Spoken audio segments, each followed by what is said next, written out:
Welcome back to English Education. Today we have task 1 and the task 1 is about table chart.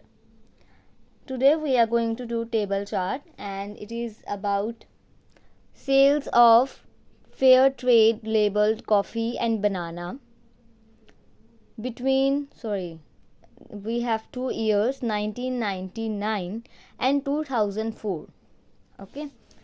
Let's read out the topic name. The tables below give information about sales of fair trade labeled coffee and bananas in 1999 and 2004 in 5 European countries.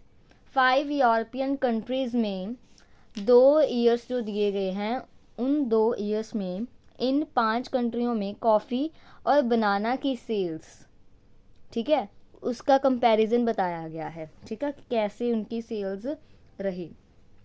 सबसे पहले हम देखेंगे introductive part. Introduction में हम कैसे लिखेंगे, just इसको mould करना है और रिफ्रेश करना है, सेंटेंस को अच्छे से मॉडिफाई कर देना है. कैसे लिखेंगे हम? The tables show how fair trade coffee and banana sales changed in 5 countries. आप चाहे तो 5 कंट्रीज़ के ब्रैकेट में नाम भी लिख सकते हैं, ठीक है, बट मैंने इसलिए नहीं लिखा क्योंकि इसमें वर्ड लिमिट क्रॉस होने के थोड़े चांस बढ़ जाएंगे, तो इसलिए मैंने वर्ड लिमिट को ध्यान में रखते हुए जस्ट 5 कंट्रीज लिख दिए. ठीक है. इन 2004 कंपेयर टू 1999, 2004 को कंपैरिजन किया है किसके साथ? कंपेयर किया है 1999 के ईयर के साथ. ठीक है. Next is overall. ओवरऑल लिखने से पहले हम अच्छे से एनालाइज करेंगे हमारे टेबल चार्ट्स को कि टेबल चार्ट में कौन से 2 ऐसे स्ट्राइकिंग फीचर है जो हम ओवरऑल में लिखेंगे. ठीक है. तो सबसे पहले आप ध्यान से देखें कि कॉफ़ी की जो सेल्स है वो सबसे ज़्यादा किस ईयर में हुई. ठीक है. आप इसको 2 पहलुओं से देख सकते हैं, मतलब कि 2 साइड से आप इसको एनालाइज कर सकते हैं अच्छे से. या तो फिर आप ईयर के अकॉर्डिंग कर लो कि कौन से ईयर में ज़्यादा सेल्स हुई, या फिर कॉफ़ी और बनाना के रिलेटेड देख सकते हो कि कॉफ़ी की सेल्स किस ईयर में हुई ज़्यादा या बनाना की सेल किस ईयर में ज़्यादा हुई. ठीक है, ऐसे भी देख सकते हो. तो कॉफ़ी की सेल सबसे ज़्यादा हुई है 2004 में. कितनी थी? 20. ठीक है. और बनाना की सेल सबसे ज़्यादा हुई है 2004 में. मतलब कि दोनों एक ही ईयर में दोनों की सेल सबसे ज़्यादा हुई है. कॉफ़ी और बनाना की सेल्स 2004 में ही ज़्यादा बढ़ी है. ठीक है. और सबसे ज़्यादा सेल किस चीज़ की हुई है, कॉफ़ी या बनाना की? अगर हम इस चीज़ के रिलेटेड देखेंगे, अब मतलब कि कॉफ़ी और बनाना में इन दोनों में किसकी सेल्स ज़्यादा हुई है, तो वो है बनाना की. बनाना की यहाँ पर है 47 मिलियन और यहाँ पर है just 20 million. So that's why banana की सेल सबसे ज़्यादा हुई. ठीक है. ओवरऑल में देखो हम कैसे लिखते हैं. Overall coffee sales rose in all countries with the highest sales observed in Switzerland. ठीक है. अब एक बात और ध्यान से देखें कि कॉफ़ी की सेल्स है जो सभी कंट्रीज़ में बड़ी है. यहाँ पर थी 1.5 मिलियन, फिर होगी 20, 3 से 6 हो गया, 1.8 से 2 मिलियन हो गया, 1 से 1.7 मिलियन और 0.8 से 1 मिलियन. मतलब कि नेक्स्ट ईयर में मतलब 2004 में कितनी हो गई? सभी की सभी इंक्रीज़, सेल्स जो बढ़ी है. और इसमें देखें ये भी इंक्रीज़ हुई, ये भी इंक्रीज़ हुई, ये थोड़ी सी कम हुई है, 1.8 से 1 होगी. और ये just in 2 countries sales were decrease. ठीक है. अदरवाइज बाकी के कंट्रीज़ में और 2004 में सेल्स जो इंक्रीज़ ही हुई है. ठीक है. तो वही बात यहाँ पर भी लिखी है, coffee sales rose in all countries, की कॉफ़ी की सेल्स है वो सभी कंट्रीज़ में इंक्रीज़ हुई है. The highest sales observed in Switzerland. सबसे ज़्यादा सेल की जाने वाली कंट्री जो है स्विट्ज़रलैंड में सबसे ज़्यादा सेल हुई है. ठीक है.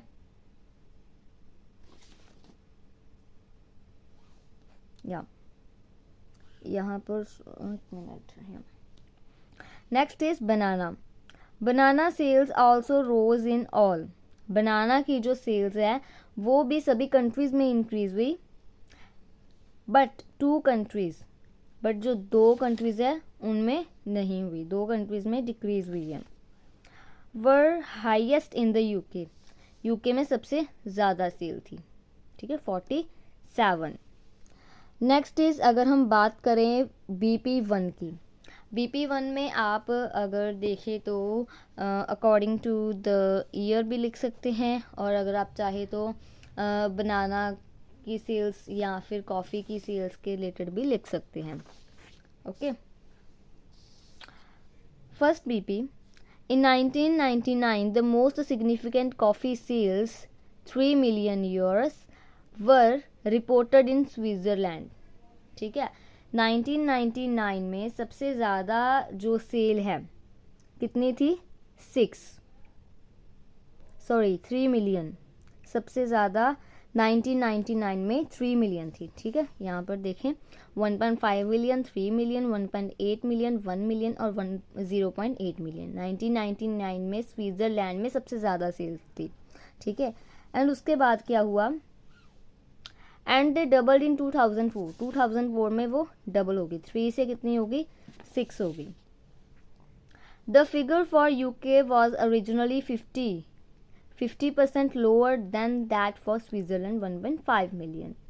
और उसके बाद क्या हुआ, the figure for UK was 50% lower. अगर हम यूके की बात करें, यूके में जो सेल्स हैं वो स्विट्ज़रलैंड की सेल से 50% कम थी।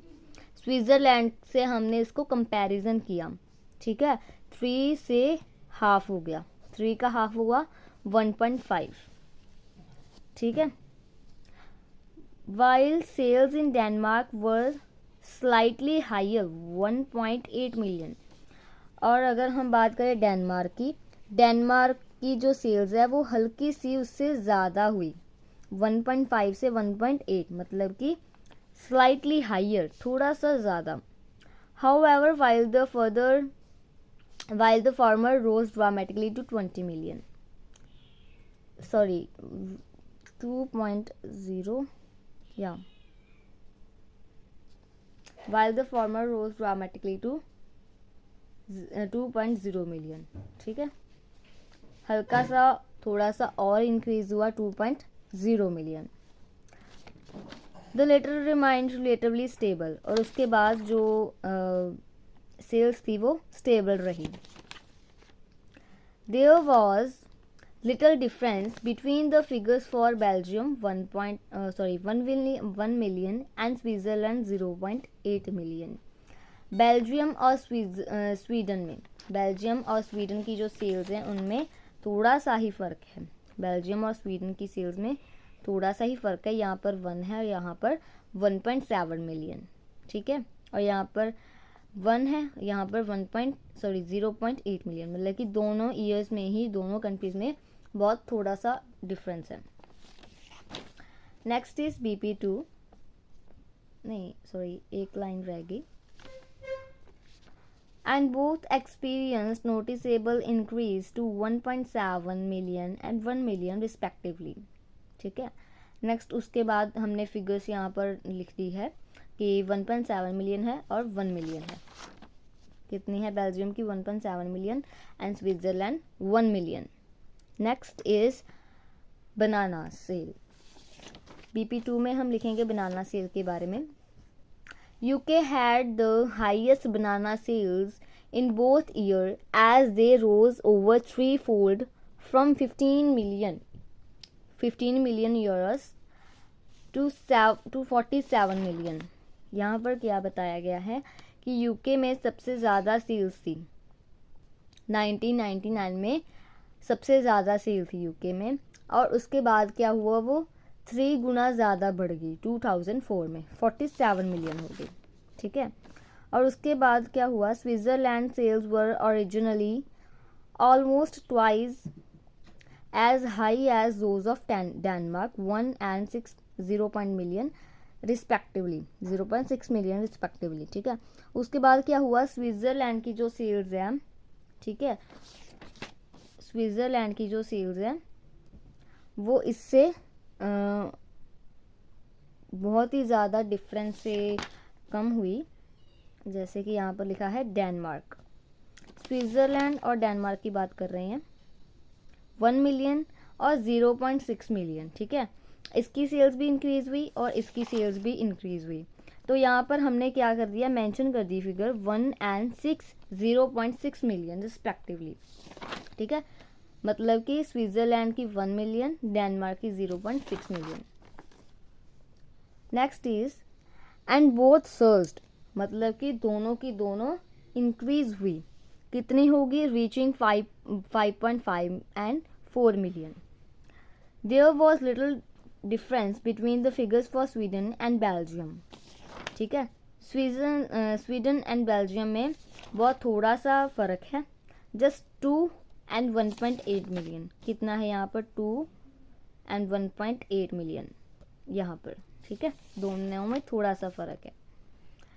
And both nearly have to reach about 1 million and 2004।